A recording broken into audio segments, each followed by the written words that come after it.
Como funciona o Kubernetes e sua arquitetura? Vai ser uma resposta rápida, isso aqui daria para ficar 1 hora falando só disso.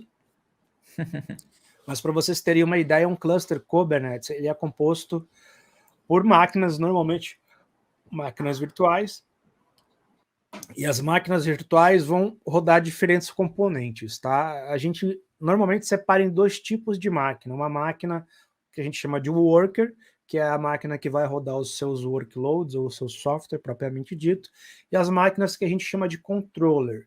O controller vai rodar, então, os componentes do cluster que são responsáveis pelo funcionamento do cluster, né? Então, dentro das máquinas controller, nós vamos resumir em 2 componentes.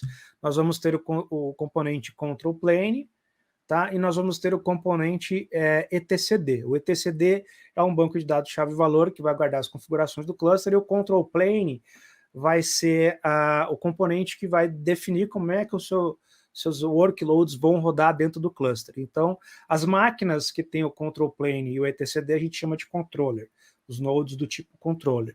E as máquinas que vão rodar a sua aplicação, a gente chama de workers.